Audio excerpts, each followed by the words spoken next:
both of you. To bounce back after, last week, a tough loss back here at home. Kind of 4 players in double figures, both of you guys being the leading scorers. What is the momentum from last week taken into this week to beat a very good Rhode Island team who's kind of on a run, who beat VCU last week to get a win on your home floor? Yeah, I think the difference maker was just our focus and our preparation leading up to this game.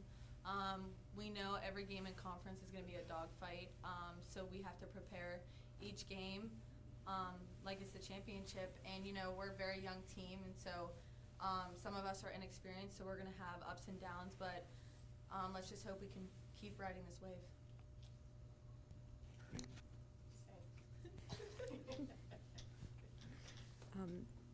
Megan, in a game like today when some of the younger girls get minutes, what do you hope to give to them as a seasoned player? What do you hope they get from you? I just hope they gain confidence.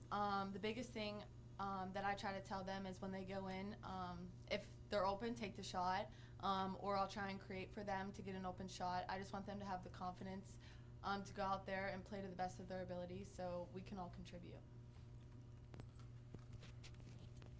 For both of you guys, past the halfway point of the season now, getting into like that home stretch, what can you guys say just about like the level you guys are operating at as a unit?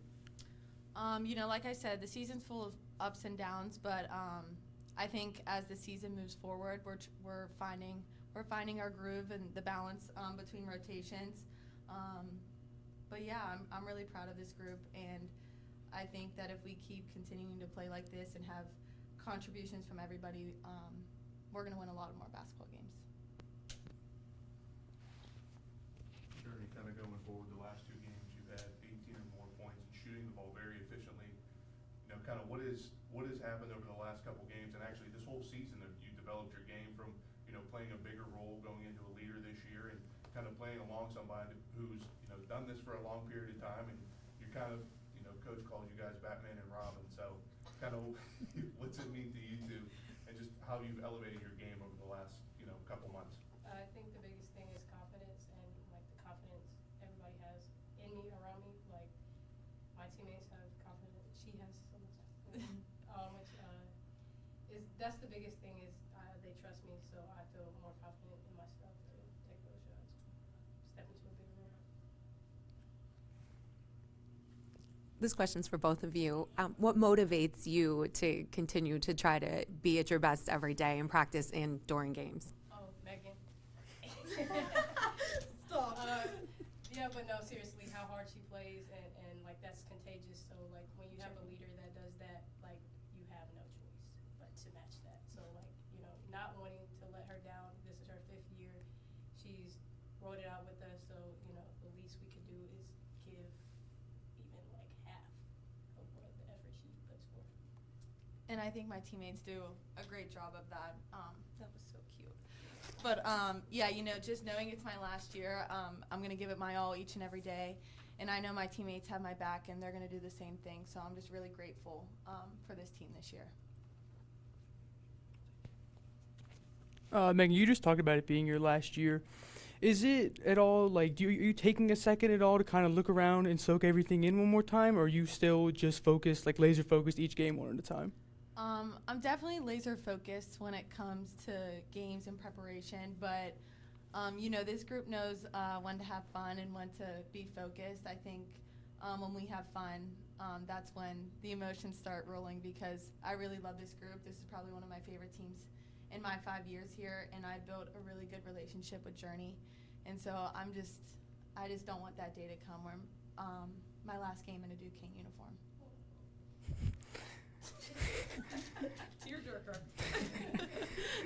And then for both of you, you said about how you guys know when to have fun. Can you talk about how with Coach Burt, how he allows you guys to be yourselves, and when he lets you guys have fun like that?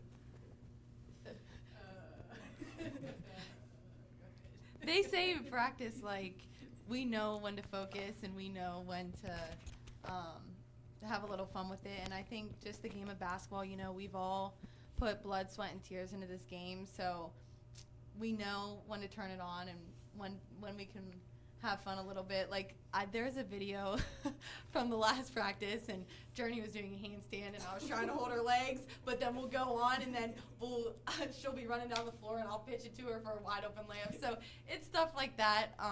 But that's what makes basketball so fun. You create these memories that will last a lifetime.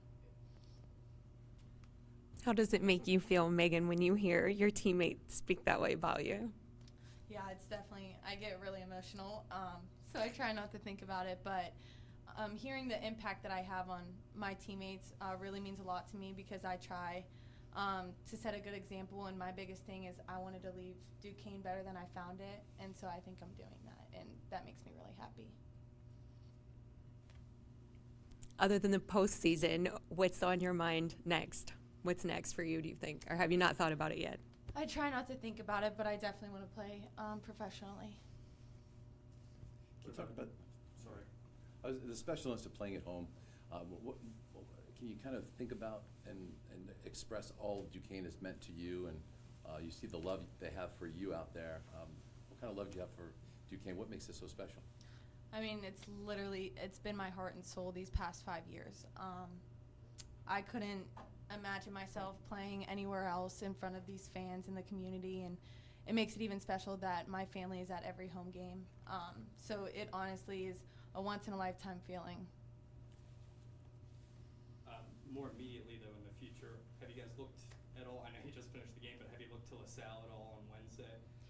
Yeah. Do you guys, take it game by game? I know everybody's a tough opponent here in the A10 conference, so I was just curious if you thought about it at all. Oh yeah, we have practice tomorrow Yeah. to prepare for LaSalle. We leave Tuesday, so yeah, we're focused on the next game. We'll enjoy this one for a couple hours, and then we'll look at LaSalle. Obviously, you could have played at multiple schools. What made you initially choose Duquesne?